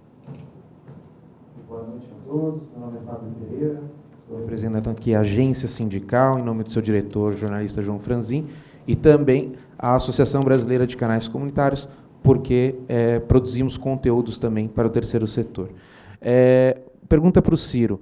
Se você considera que no Brasil de hoje é possível ser vigente um projeto nacionalista e desenvolvimentista aos modos do Getúlio Vargas? Digamos assim, para que eu não pareça uma pessoa que eu não tenho mais direito de ser aos quase 60 anos de idade, 37 de vida pública, eu já não sou mais, não tenho direito a nenhuma margem de ingenuidade. A luta é dura, os obstáculos são tremendos, mas eu estou vendo hoje, mais do que eu via daqui 6 meses atrás. Por quê? Porque o Trump se elegeu nos Estados Unidos. Vou dar aqui uma caricatura. Quando o Trump se elege, nós do pensamento progressista ficamos todos meio enojados, indignados, e não nos faltam razões para isso. Porém, o Trump, não pelo que afirmará, que eu não sei o que é e tenho medo também, mas pelo que ele negou, ele é uma fecunda contribuição à humanidade. Que a esquerda me perdoe esse olhar que eu estou tendo. O camarada está discutindo taxa de câmbio com a Alemanha. O camarada está discutindo uma planta industrial da Toyota, brigando com o México.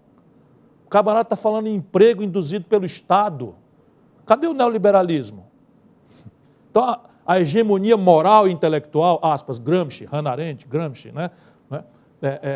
Está morta do neoliberalismo. Nós aqui é porque somos retardatários. Isso, sim, você acha? Sim, nós somos retardatários e retardados, porque está corrigindo aqui a Leda. Então, esse neoliberalismo, o Meirelles, eu estou perdendo meus amigos, eu sou amigo do Meirelles, mas o Meirelles é quinta categoria. Quinta. Em matéria de formulação, o Levi é oitava. Oitava formulação, sob o ponto de vista de formulação, a experiência anterior do Levi no setor público foi quebrar o Rio de Janeiro. Aí, qual é o credencial? Economista, chefe do Asset Management do Bradesco. Qual é a do Ilan, não sei das quantas? Economista-chefe do Itaú. Não, todos são, hoje, modernamente e tal. Então, esse é o problema. Então, o que é fecundo o momento? Porque está uma terra arrasada. Quando a Inglaterra anuncia sair da Europa, aquilo desestabiliza tudo. Quando o olhar, né, fetichista sobre o Oriente Médio, com CIA, com desestabilizações, não sei o que e tal, cria esta onda, né, inumana de migrantes, e estressa a Europa, estressa os Estados Unidos, a ponto de todo mundo perder a máscara, isso é muito bom para a humanidade. É o lado bom dessa tragédia. Então, não é mais possível moralmente, intelectualmente, ninguém mais defende esta modelagem. Então, cabe agora, e o Brasil tem um papel, que tem massa crítica, de formular uma alternativa. Isso é o que eu estou me animando por isso. E aqui, em cima dessa tragédia, a caricatura. Porra, tudo bem, o cara faz assim, PEC 55, 41,9% do orçamento estão livres de qualquer controle, que é quanto se paga às 10 mil famílias rentistas do Brasil, né? As mais ricas, né? Que detêm o monopólio da mídia, que detêm da mídia tradicional, etc, etc. Aí o resto vai para controle, por uma PEC que tenta botar no piloto automático, coisa que a humanidade jamais conseguiu, nem tentou, a economia política. A economia política é um entrechoque de conflito distributivo. A política é que resolve essas coisas e tal. Sempre faltará, né? Sempre terá que se decidir entre canhões e manteiga. Essa é a primeira lição de introdução à economia. E sempre haverá essa decisão. O cara vai botar agora num programa de computador, que é tanto canhão para menos manteiga, e se a variável comida versus guerra mudar? Mas tudo bem, o que é que faz? Aí o Brasil real sentiu o que era e exigiu para a partida um reajuste de 41% para as grandes corporações, magistratura, procuradoria, políticos, e que se irradia lá para baixo. Se, como será, este ano de 2017, a receita caindo, porque você desvinculou dialeticamente a despesa da receita. Agora é a despesa nominal mais a inflação. A inflação vai ser 3,5%. Se alguém levou 41%, os outros vão ter que pagar o preço do desconto dessa diferença. Aí as concretudes surgirão. Porque ainda está em abstrato, nosso povo não teve direito de saber o que era isso. PEC 55, só o corporativismo, que acabou se desmoralizando também por egoísmo e tal, é que sabe o que é isso. Então, a reforma da Previdência, isso é uma concretude, vamos ver se passa. Vamos ver se passa. Eu estou dizendo que não passa. Aí, reforma trabalhista, vale o negociado sobre o legislado. Isso é uma concretude, vamos ver se passa. Paulinho da Força já se indignou. Mas vou aproveitar para fazer uma pergunta aqui da Camila Vieira, que mandou pela internet.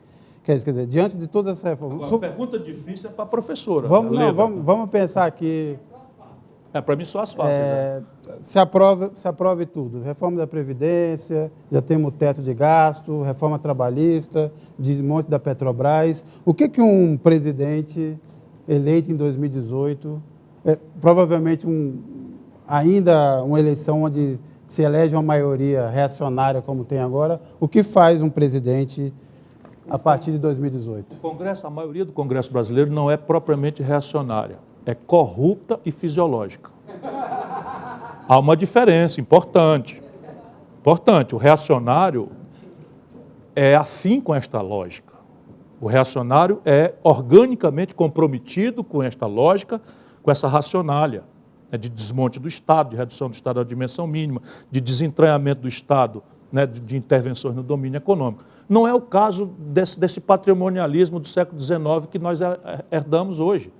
Por quê? Porque essa turma adere ao próximo presidente.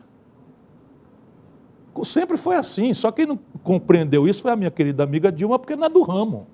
Eu imagino, eu presidente da República, no primeiro ano, alguém me derrubar, nem a pau, Juvenal. Vai lá no terceiro, quando, em ocaso, o poder e tal, mas eu com a presidência da República do Brasil, que é quase teratológico o poder que ela tem, eu me deixar imolar sem mexer em absolutamente nada. Bom, tá lá, o João Goulart resolveu não resistir, porque tinha medo de um banho de sangue. Se tivesse resistido, tinha adiado. Porque a aversão a conflito também é uma inerência dessa elite. Se você aceita o conflito e vai recuando, vai contemporizando, vai negociando, como é que pode, pelo amor de Deus? É da elite. É da elite. É só da elite. Hein? Não, é da elite. Não creio que o povo brasileiro seja cordial. O povo brasileiro é muito violento, pelo que eu conheço.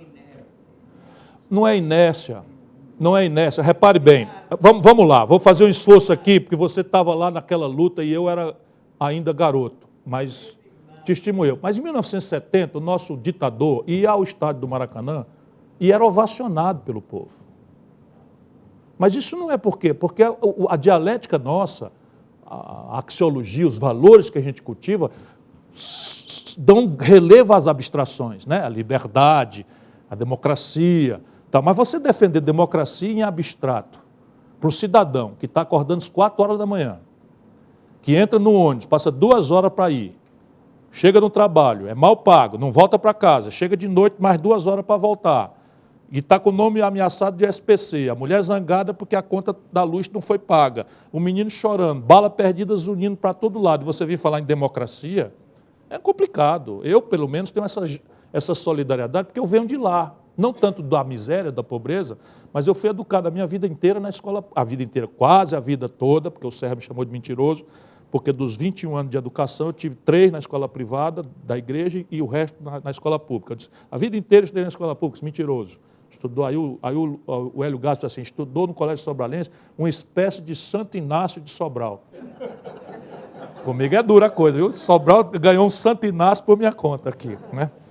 Então, aí em 1970, o que estava acontecendo? A gente discutindo, a imprensa amordaçada, a gente cultivando os valores em abstrato e o povo tendo muito emprego, muito salário, ganhos importantes de qualidade de vida. Então, isto é verdade.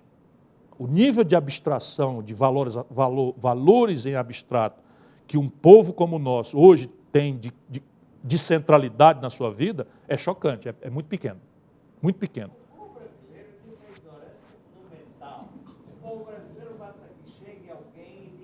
Mas nós chamamos o povo para as eleições diretas já, ele veio. Mas nós chamamos o povo para as eleições diretas já, ele veio em grande massa. Ou existe uma liderança capaz de levantar esse povo, Sim, que sim. é a única saída para esse país. Estou de acordo. O papel da liderança. Não tem outra. Estou de acordo. Precisa de liderança para levantar. Estou de acordo. O papel da liderança é essencial, mas hoje é menos uma pessoa e mais um ideário.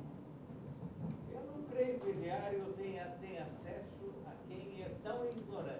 Meu companheiro, meu amigo, eu tenho sentido o seu sofrimento e sou solidário com ele, mas eu estou noutra. Repare uma coisa. O Brasil, hoje, qual é a proposta que a esquerda tem para confrontar a realidade que nós estamos enfrentando?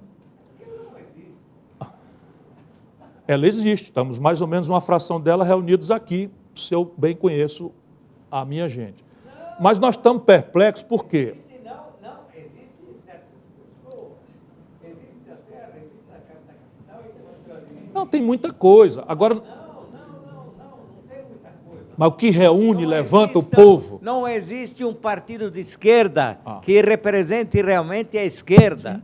Não existe uma organização Mas que no seja enfren- realmente de esquerda. Mas no não enfrentamento existe. de 70 também não tinha. Como? No enfrentamento do fenômeno de 70 também não tinha. Então, mas no Brasil talvez nunca tenha tido. Sim. É isso, eu estou de acordo. Nossa vocação é autoritária, nisso nós estamos de acordo. O maior período de democracia que nós tivemos foi esse que acabou de se encerrar. Sim, mas é autoritária 27 porque anos. é autoritária porque o povo é mantido na senzala. Sim, claro. E só funciona dessa maneira. Eu estou de acordo. Então, Só que eu acho que isso não é uma só realidade tirar o estática, povo é uma da realidade senzala instável poderá que a gente pode salvar o assustar. país. Só isso. Derrubar a Casa Grande e tirar o povo da senzala. Sem isso, o Brasil não escapa ao seu destino trágico. Estou de acordo. Em parte. Tanto mais trágico, porque é um país que poderia ser o paraíso terrestre e não é por culpa de quem mandou aqui. Sem dúvida. Sem dúvida. Então, estamos de Porém, acordo. agora a China está nos tomando o lugar de país que mais acelerado e complexamente se desenvolveu na história do capitalismo mundial. Com a mesma gente, com a mesma ancestralidade, com a mesma contradição, com a mesma pusilanimidade, com a mesma macunaimidade, enfim. Eu acho que essa é uma realidade cruel, porém instável. Nosso tempo está acabando, ainda dá tempo de algumas perguntas, por favor.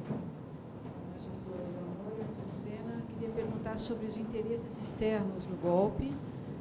Se fala muito do pré-sal, se fala das empresas que estão sendo destruídas, da desnacionalização enorme que está acontecendo nos últimos meses. Então, eu queria dos debatedores alguma visão sobre essa questão dos interesses externos e se a palavra, já que foi falada daqui a pouco, direta já, seria capaz de galvanizar a oposição nesse momento. Leda. Não entendi o que ela individualmente. Ela quer saber da sabe? influência externa no golpe. Ah, influência externa, ok. Bom, olha, eu acho que não dá para fingir que não há nenhum interesse, né? Eu acho que as razões materiais do golpe, para mim, são muito claras. Quer dizer, a primeira era realmente por conta dessa história toda que eu contei aqui anteriormente, da reação enfim, da reação das elites, das classes médias altas, do pensamento conservador, era atacar a Constituição de 88, né? e, digamos assim, o que o governo Lula fez da Constituição de 88, porque ele efetivou, né, tornando verdadeiros algumas promessas que a Constituição fazia. Então, eu acho que isso era uma coisa que se queria realmente destruir, né, e está claro hoje, parece que está claro. E o segundo interesse material, porque eu acho que, voltando a esse ponto, há hoje uma disputa pelo fundo público, né? E essa disputa pelo fundo público você vai usar o fundo público para fazer benefícios sociais, para aumentar o nível de igualdade de oportunidades para as pessoas todas, ou você vai pagar renda, né? Você vai cebar o capital financeiro privado. Acho que essa é a questão, né? Então, tem uma disputa material pesada aí, eu acho que isso foi determinante. A segunda questão material, eu acho que são as nossas riquezas naturais. Eu acho que o pré-sal, ele despertou, né, enfim, a cobiça aí o olho gordo, né, das petrolíferas do mundo todo, que claramente estavam descontentes com a mudança do modelo de concessão que o Lula tinha produzido na questão do petróleo e do gás. Então, se a gente não pode dizer que foi provocado pela influência pelos agentes externos, né, ou que, enfim, fazer algum tipo de relação mais precisa com o que aconteceu, por exemplo, em 64, onde hoje a história mostra que claramente, sim, os Estados Unidos estavam lá, né, monitorando todo o golpe, etc., ainda que não seja nesse nível, mas também dizer que não tem nenhuma influência externa, nenhum interesse externo que tenha tido influência no que aconteceu aqui, eu acho que é ingenuidade, uma ingenuidade muito, muito grande. Então, acho que é isso. Eu acho que um golpe dessa proporção, dessa desfaçatez, desse risco, só se explica com causas muito concorrentes, muito complexas. Há, na minha opinião, para sistematizar uma resposta, uma ancestralidade e 3 interesses centrais nesse encaminhamento. A ancestralidade, a Dilma manejou mal a crise de desfinanciamento das contas externas brasileiras, optou pelo marketing em vez da política, e eu estive lá com ela, conversei muitas vezes e tal, e, enfim, é uma opção, a história dirá, eu acho que já disse que era muito melhor, na minha opinião, ter perdido a eleição falando a verdade e ganharíamos, do que ganhar a eleição e ser defenestrado sem confiabilidade, como aconteceu. Essa é a desconstituição que tirou o povo dela. Por isso que foi possível os 3 interesses centrais que já estavam dados, estavam no mensalão. A gente se reunia às 7 horas da manhã, todo dia no Palácio do Planalto, porque sabíamos que tinha um golpe sendo escalado contra o Lula, claramente. Não há dúvida disso nenhum e tal, sempre foi assim.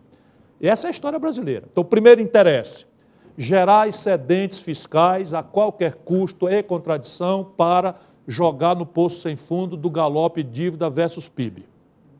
Então, com a dívida versus PIB começa a tomar uma aceleração. Com o Lula, com superávites consistentes, a dívida desce 78% do PIB, com o Fernando Henrique, para 43%. E nós somos para o AAA quase, né, classificação de risco. Com a Dilma, isso volta a crescer aceleradamente por essa estupidez de enfrentar preço administrado pelo governo e reajuste de câmbio com juro alto, que na verdade é para proteger a rentabilidade de banco, lá como a gente montou no real para vazio durante 4 meses, faz 20 anos. Né? E isso está na dívida, era 600 bilhões quando o Lula tomou posse, é 4 trilhões e 300 bilhões hoje. Então, o primeiro interesse, gerar excedente, PEC 55, reforma da Previdência, etc., é para isso. Segundo interesse, extinguir, sufocar, matar a Lava Jato.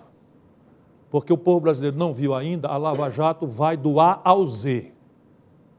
Tem um C aí que escapa porque é meio estranho, não é chegado no assunto, escapa mesmo, mas vai do A ao Z.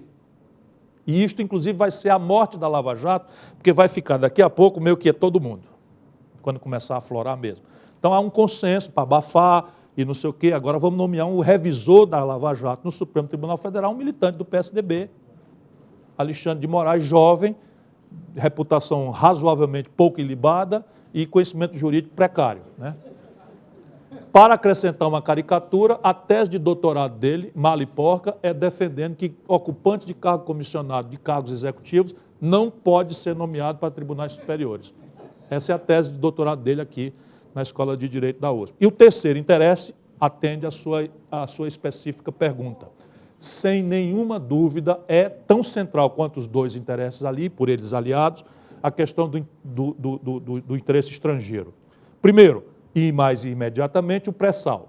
Então, já revogaram, na lei de partilha, já revogaram a reserva de 30% da Petrobras, já estão atacando a ideia de conteúdo nacional, que é um caminho por onde a compra governamental vai germinar alguma maturidade tecnológica extensível a outros setores que não estritamente o petróleo e gás, mas mais gravemente, sem que a gente tivesse politizado ou organizado o pensamento da população brasileira, é o potencial extraordinário, não vou falar no passado, do alinhamento internacional do Brasil no BRICS. Porque o BRICS nos desinterdita 3 grandes interdições que o Império hoje nos impõe. Transferência tecnológica, mercado de 3 bilhões de bocas, onde se pode negociar um regime de preferências, até porque é uma complementariedade muito interessante, e transferências de tecnologias sensíveis, satélites, nuclear e etc, etc. É basicamente isso. Bom, e a outra, o financiamento. O Banco do BRICS, que foi fundado em Fortaleza, permite pela primeira vez desde Bretton Woods, né, que você tenha uma multilateral de financiamento rebelde às interdições do Fundo Monetário Internacional e da hegemonia norte-americana. Então, isto é muita coisa para os americanos aceitarem. Desculpa te interromper, se a gente está chegando ao final, ainda tem tempo para 2 perguntas. Eu vou pedir que as perguntas sejam curtas e as respostas também, para a gente poder chegar ao fim do programa. Então, por favor. Bem, eu me chamo Albérico e, como vê aqui, eu sou militante do Fora Temer. Então, eu queria, aproveitando as últimas falas do Ciro, perguntar o seguinte: a lógica de acumulação capitalista é brutal. E os países estão caindo nessa lógica um após outro. A França não resistiu e os governos franceses estão sendo gerentes do capitalismo para garantir a apropriação da taxa de acumulação que as empresas capitalistas mundiais exigem. Não é? Então, você acredita que este arranjo último que você colocou, digamos, fora da franja ou fora do foco capitalista propriamente, Estados Unidos, é viável?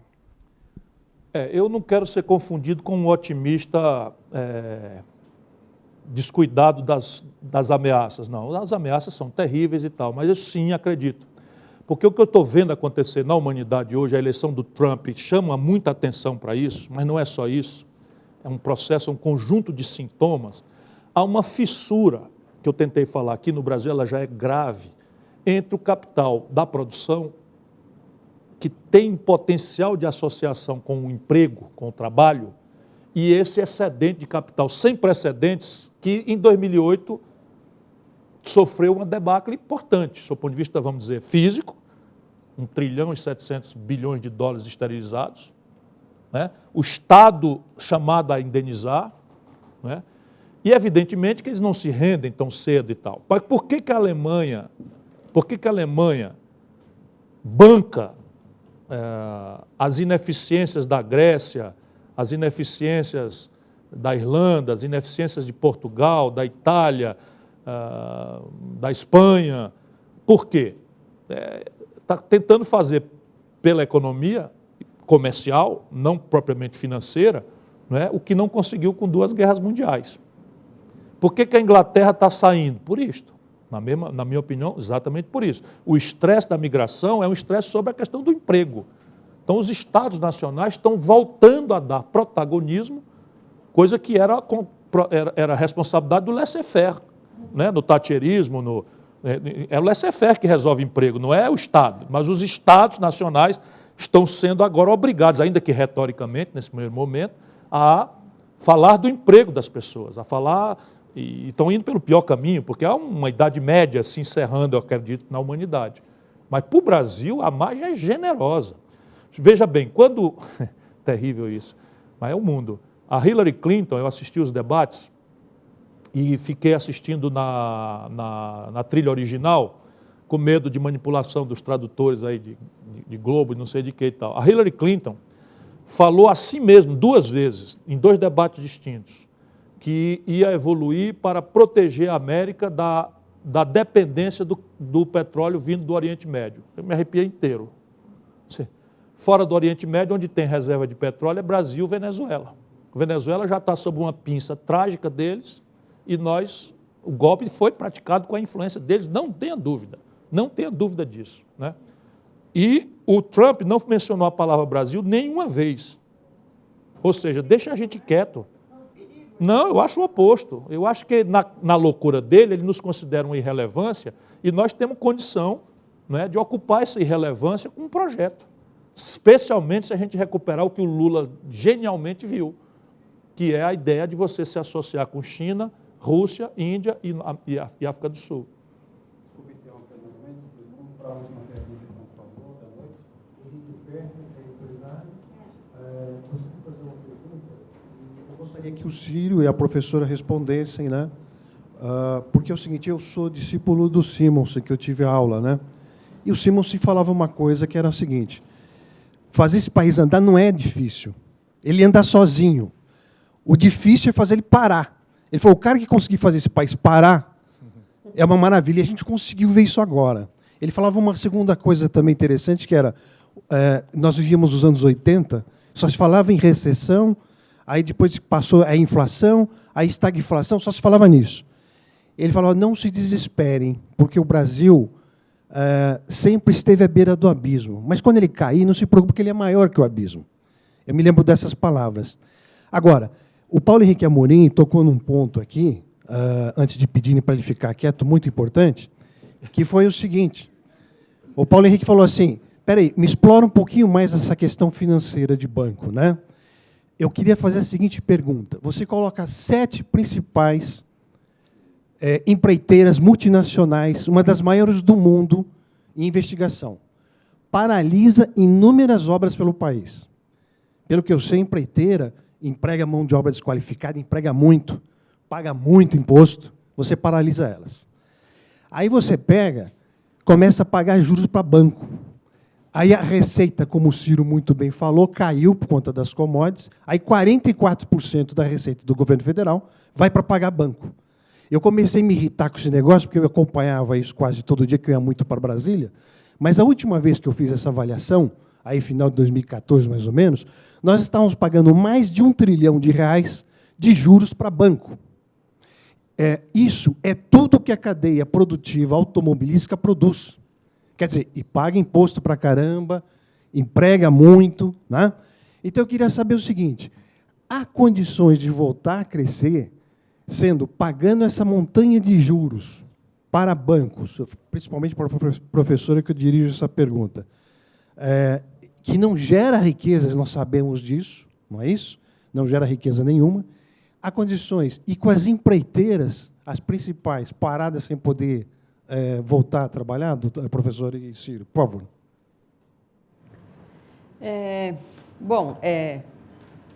A resposta é simples, não. Não tem condições. Quer dizer, a economia tem 3 preços fundamentais. Se um deles estiver fora do prumo, algum problema acontece, né?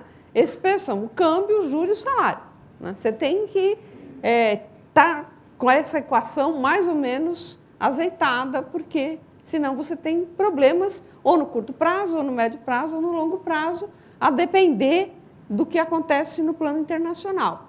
Nós estamos com um preço fundamental desajustado, o Ciro já falou isso aqui algumas vezes, desde o plano real, que é a taxa de juros, né? A nossa taxa de juros é absurda, inexplicável, né? E agora até a própria ortodoxia econômica, né, está questionando o poder, do ponto de vista dos modelos, os modelos neo-keynesianos, o texto do André Lara Rezende, né, está questionando a funcionalidade da taxa de juros para reduzir a inflação. Está mostrando que a taxa de juros elevada pode aumentar a inflação no médio prazo, ainda que no curto prazo possa ter um efeito contrário, né? Agora, é evidente que com essa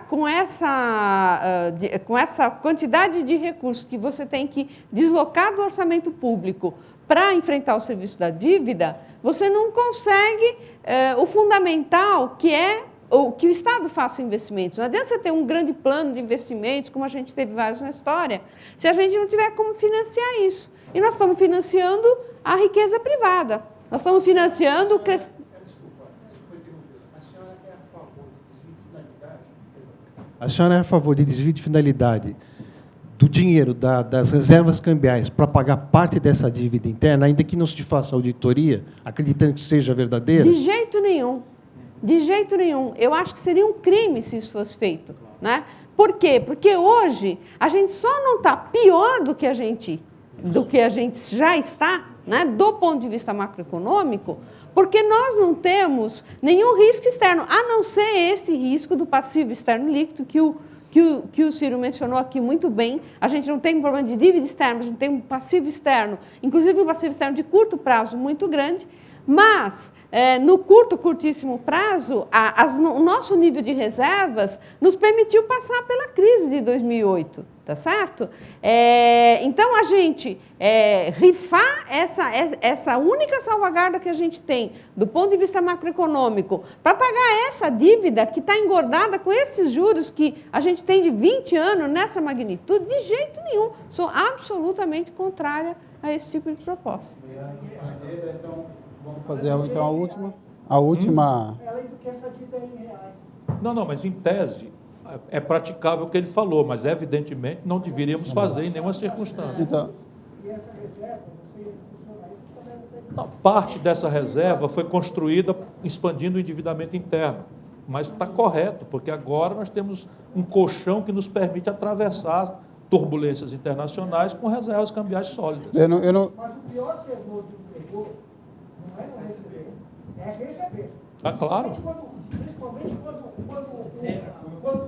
quando o seu devedor, Claro. principalmente quando o seu devedor tem um patrimônio do tamanho do Brasil. Bom, aí eu já tenho uma proposta, Não é? e o que eu estou provocando já. Eu, Ciro Gomes, para resolver aquele primeiro problema de interdição do investimento privado, faria um fundo soberano ou hospedaria de 50 a 70 bilhões de dólares no BRICS e abriria uma linha de crédito para consolidação de passivos privados brasileiros com RED por conta deles.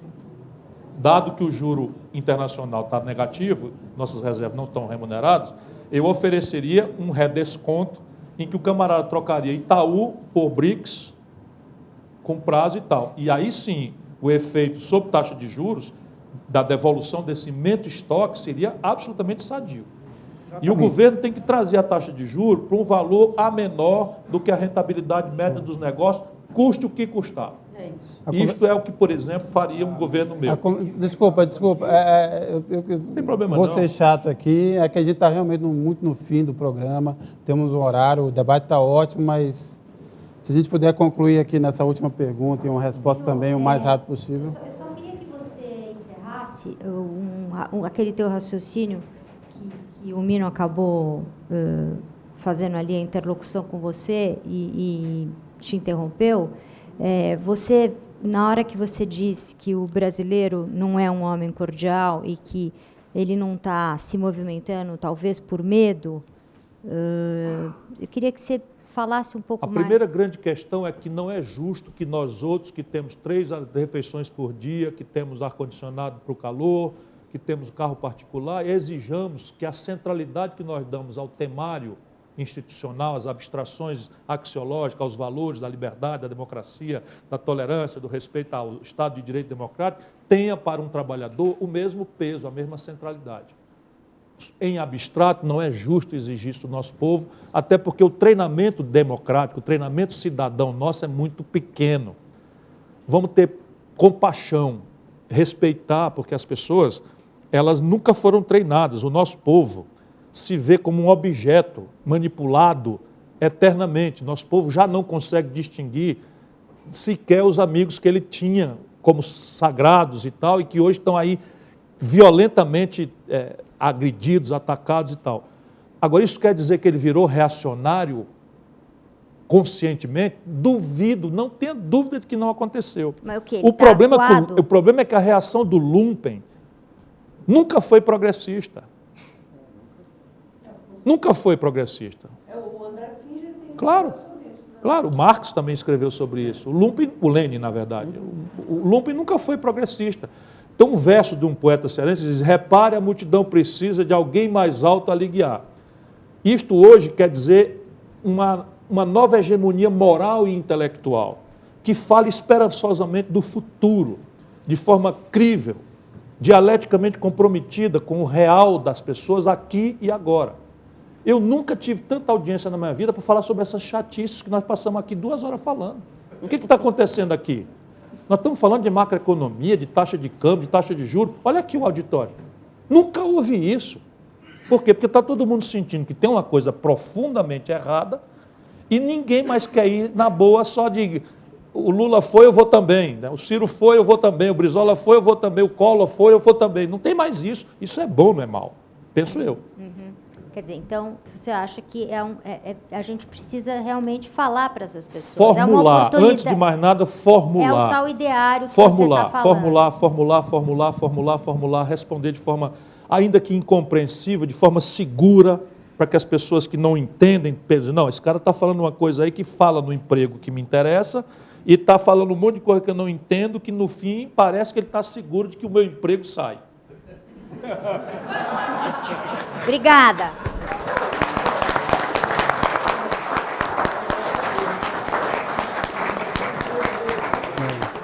Eu agradeço a presença de todos, agradeço a quem nos acompanhou até agora na internet. Uma boa noite e até uma próxima oportunidade.